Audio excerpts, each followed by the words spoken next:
Hi folks, it's Paul from the Happiness Experts Company. I'm kind of excited to share with you the news that's running today. New Zealand just introduced its budget for the upcoming year, and it's really quite exciting, and ordinarily a foreign government's budgetary process wouldn't interest me a lot, but they have set as their priority the well-being of their populace, which is quite different than the typical measures that most Western governments use for budgetary purposes. It's always usually about economic growth, the growth of GDP, economic competitiveness, that kind of thing.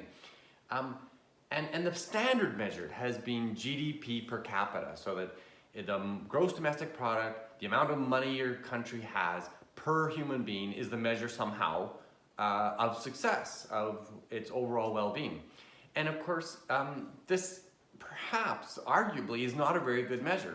And as long ago as the early 1970s, a little tiny Buddhist kingdom in the foothills of the Himalayan mountains said that their highest indicator of well-being for their country would be the happiness of their people, which I've always found quite exciting.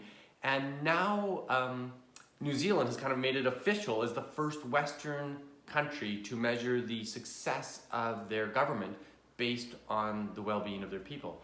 The UK took some interesting strides down this road where they said it would be a factor as they considered public policy decisions, whether people would be happier from the public policy or not.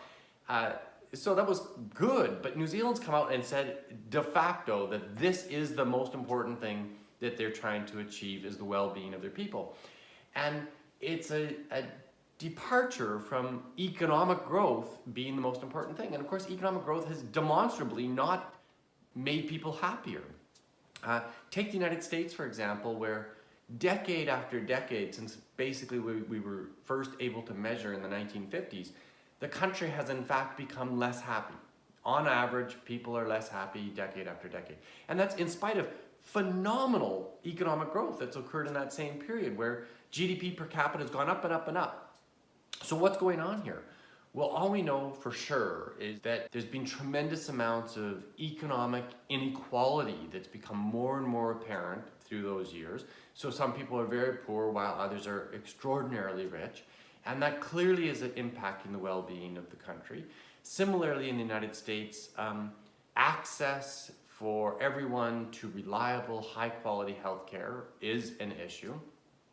And then finally, this is an emerging science where we're seeing that social isolation is a growing problem and leads to the lack of well-being for a country's citizens.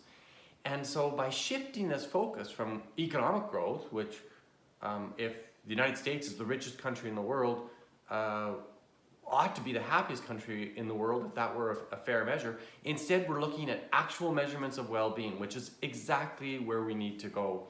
And it's very, very encouraging. It's exciting news, and I'm going to put in the link below the article that came out in the Huffington Post today about the New Zealand budget. This is where, frankly, we as economies need to go, and then always we should be able to scale that down to a reflection in our own individual lives and say what's most important. And people who chase economic well-being, that is, they want to get wealthier, tend to get very little returns. Yes, it's true that up to a certain level of income, around $75,000 per household in the United States, American dollars, that seems to indicate that people are about their happiest level at that point, which is really just a measure of people meeting the needs of their physiological necessities. And after that, money makes very little difference. So we know that materialistic values, that is, people who pursue individual personal wealth, tend not to be happier. They need instead to be happiest to pursue values that are about well-being, personal growth, quality of social relationships, health and exercise, whatever, and contributing in society in whatever way is meaningful for you. And so to take that same learning that New Zealand's using for its whole country-wide measurement and apply it to our personal selves in terms of our personal well-being, now we're kind of cooking with fire. And this is exciting for me as a geek about happiness. So I hope you like this little bit, and I hope you're having a great day. Bye for now.